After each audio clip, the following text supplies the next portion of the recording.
AJ ನ್ಯೂಸ್ಗೆ ಸ್ವಾಗತ. ಹಿರಿಯ ಐಎಎಸ್ ಅಧಿಕಾರಿ ಮಹಾಂತೇಶ್ ಬೀಳಗಿ ಅವರು ರಸ್ತೆ ಅಪಘಾತದಲ್ಲಿ ಮೃತಪಟ್ಟಿರುವುದು ಅವರ ಸಂಬಂಧಿಕರು ಅಭಿಮಾನಿಗಳಿಗೆ ಬರಸಿಡಿಲು ಬಡಿದಂತಾಗಿದೆ. ಹುಟ್ಟೂರು ರಾಮದುರ್ಗದಲ್ಲಿ ನೀರವ ಮೌನ ಆವರಿಸಿದ್ದು ವಿಷಯ ತಿಳಿದು ಜನ ಅವರ ಮನೆಯಂತ ದೌಡಾಯಿಸಿದ್ದಾರೆ. ಚಾಲಕನ ನಿಯಂತ್ರಣ ತಪ್ಪಿದ ಕಾರು ಪಲ್ಟಿಯಾಗಿ ಐಎಎಸ್ ಅಧಿಕಾರಿ ಮಹಾಂತೇಶ್ ಬೀಳಗಿ ಸೇರಿ 3 ದುರ್ಮರಣ ಹೊಂದಿರುವ ಘಟನೆ ಮಂಗಳವಾರ ಕಲಬುರಗಿ ಜಿಲ್ಲೆಯ ಜೇವರ್ಗಿ ಹೊರವಲಯದ ಗೌನಳ್ಳಿ ಕ್ರಾಸ್ ಸಮೀಪ ಜರುಗಿದೆ. ಮಹಾಂತೇಶ್ ಬೀಳಗಿ ಅವರು ಕಲಬುರಗಿಯ ಖಾಸಗಿ ಆಸ್ಪತ್ರೆಯಲ್ಲಿ ಚಿಕಿತ್ಸೆ ಫಲಿಸದೆ ನಿಧನರಾಗಿದ್ದಾರೆ. ಮಹಾಂತೇಶ್ ಅವರ ಚಿಕ್ಕಪ್ಪನ ಮಕ್ಕಳು ಆದ ಶಂಕರ್ ಬೀಳಗಿ ಮತ್ತು ಈರಣ್ಣ ಬೀಳಗಿ ಸ್ಥಳದಲ್ಲಿ ಮೃತಪಟ್ಟಿದ್ದಾರೆ. ಮಹಾಂತೇಶ್ ಬೀಳಗಿ ಅವರ ಕಾರು ಚಾಲಕ ರಾಜು ಹಾಗೂ ಈರಣ್ಣ ಶಿರಸಂಗಿ ಅವರ ಪರಿಸ್ಥಿತಿ ಚಿಂತಾಜನಕವಾಗಿದ್ದು ಅವರಿಗೆ ಚಿಕಿತ್ಸೆ ಮುಂದುವರೆದಿದೆ. ಮಹಾಂತೇಶ್ ಅವರ ಸಾವಿನ ಸುದ್ದಿ ತಿಳಿತಾ ಇದ್ದಂತೆಯೇ ಸಂಬಂಧಿಕರು, ಸ್ನೇಹಿತರು, ಸಾರ್ವಜನಿಕರು ರಾಮದುರ್ಗದ ಅವರ ಮನೆ ಮುಂದೆ ಜಮಾಯಿಸಿದ್ದಾರೆ. ನಗರದಲ್ಲಿ ನೀರವ ಮೌನ ಆವರಿಸಿದ್ದು ಕುಟುಂಬಸ್ಥರ ಆಕ್ರಂದನ ಮುಗಿಲು ಮುಟ್ಟಿದೆ. ಅವರನ್ನ ನೆನೆದು ಕಣ್ಣೀರು ಸುರಿಸ್ತಾ ಇದ್ದಾರೆ. ರಾಮದುರ್ಗದಲ್ಲಿ ಇಂದು ಸಾರ್ವಜನಿಕರಿಗೆ ಮಹಾಂತೇಶ್ ಅವರ ಅಂತಿಮ ದರ್ಶನಕ್ಕೆ ವ್ಯವಸ್ಥೆ ಮಾಡಲಿದ್ದು ಸರ್ಕಾರಿ ಗೌರವದೊಂದಿಗೆ ಅಂತ್ಯಕ್ರಿಯೆ ನಡೆಯುತ್ತೆ ಅಂತ ಗ್ರಾಮಸ್ಥರು ಹೇಳಿದ್ದಾರೆ. ರಾಮದುರ್ಗದ ರತ್ನ ಇಂದು ಮರೆಯಾಯಿತು. ನಮಗೆ ದೊಡ್ಡ ಆಘಾತ ಉಂಟಾಗಿದೆ. ಇಡೀ ರಾಮದುರ್ಗ ಸ್ತಬ್ಧವಾಗಿದೆ. ಮರಿಯಲ್ಲಿ ಕಿತ್ತು ತಿನ್ನುವ ಬಡತನ ಇತ್ತು. ಆದರೂ ಕೂಡ ಧೃತಿಗೆಡದೆ ಕಷ್ಟಪಟ್ಟು ಓದಿ ಐಎಎಸ್ ಅಧಿಕಾರಿ ಆಗಿದ್ರು. ಸಾಕಷ್ಟು ಬಡ ವಿದ್ಯಾರ್ಥಿಗಳ ಶಿಕ್ಷಣಕ್ಕೆ ಆರ್ಥಿಕ ನೆರವು ಕೊಟ್ಟಿದ್ರು. ತಂದೆ ಚಿಕ್ಕ ವಯಸ್ಸಿನಲ್ಲಿ ತೀರಿಕೊಂಡಿದ್ರು. ತಾಯಿ ಕಷ್ಟಪಟ್ಟು ಬೆಳೆಸಿದ್ರು. ಬಡವರಿಗೆ ಸಹಾಯ ಮಾಡಲು ಸದಾ ಸಿದ್ಧಹಸ್ತರಾಗಿದ್ರು ಅಂತ ರಾಮದುರ್ಗ ಸಿಎಸ್ ಬೆಂಬಳಗಿ ಕಾಲೇಜಿನ ನಿವೃತ್ತ ಪ್ರಾಂಶುಪಾಲ ಎಸ್ಎಂ ಸಾಕ್ರಿ ನೋವು ತೋಡಿಕೊಂಡಿದ್ದಾರೆ.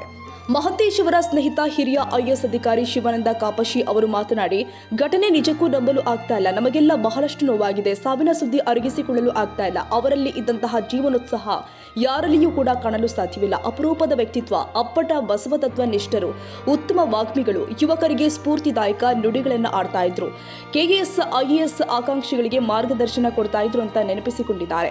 ರಾಮದುರ್ಗದಲ್ಲಿ ಪದವಿಯ ತನಕ ಶಿಕ್ಷಣ ಪೂರ್ಣಗೊಳಿಸಿದ ಮಹಾಂತೇಶ್ ಅವರು ಪದವಿಯಲ್ಲಿ ಸಮಾಜಶಾಸ್ತ್ರದಲ್ಲಿ ಚಿನ್ನದ ಪದಕ ಪಡೆದಿದ್ರು. ಮುಂದೆ ಧಾರವಾಡ ಕರ್ನಾಟಕ ವಿಶ್ವವಿದ್ಯಾಲಯದಲ್ಲಿ ಎಂಎ ಇಂಗ್ಲಿಷ್ ವಿಭಾಗದಲ್ಲಿ ಚಿನ್ನದ ಪದಕ ಪಡೆದಿದ್ರು.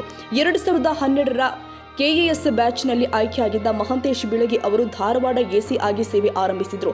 ನಂತರ ಧಾರವಾಡ ಕೆಐಎಡಿಬಿಯಲ್ಲಿ ವಿಶೇಷ ಭೂ ಸ್ವಾಧೀನಾಧಿಕಾರಿ, ದಾವಣಗೆರೆ ಎಸಿ, ಹಾವೇರಿ ಜಿಲ್ಲಾ ಪಂಚಾಯತ್ ಉಪ ಕಾರ್ಯದರ್ಶಿ, ಬೀದರ ಜಿಲ್ಲಾ ಪಂಚಾಯತ್ ಸಿಇಒ, ದಾವಣಗೆರೆ ಜಿಲ್ಲಾಧಿಕಾರಿ, ಬೆಸ್ಕಾಂ ಎಂಡಿ, ಸದ್ಯ ಕರ್ನಾಟಕ ರಾಜ್ಯ ಖನಿಜ ನಿಗಮದ ವ್ಯವಸ್ಥಾಪಕ ನಿರ್ದೇಶಕರಾಗಿ ಕೆಲಸ ಮಾಡ್ತಾ ಇದ್ರು.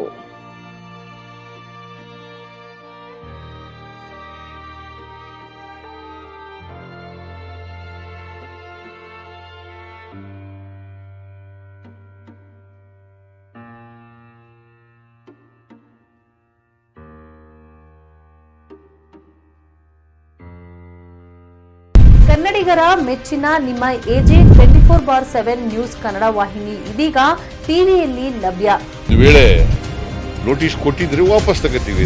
ಇವತ್ತು ವಕ್ಫ್ ಪ್ರಾಪರ್ಟಿ ಅಂತೇಳಿ ಬರ್ತದೆ ಅಂತ ಹೇಳಿದ್ರೆ ರೈತರು ಬೀದಿಗೆ ಬಂದ್ರೆ ಏನ್ ಮಾಡ್ಬೇಕಾಗತ್ತೆ? ಯಾರು ವೋಟ್ ಹಾಕಿಲ್ಲ ಅಂದ್ರೆ ಗ್ಯಾರಂಟಿನೆಲ್ಲ ಸ್ಟಾಪ್ ಮಾಡ್ಬಿಡ್ತೀವಿ.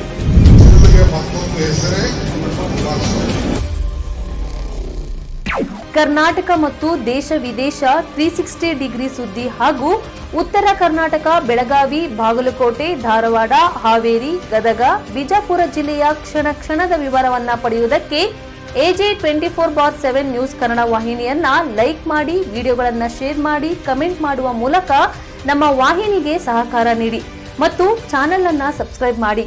ಧನ್ಯವಾದಗಳು.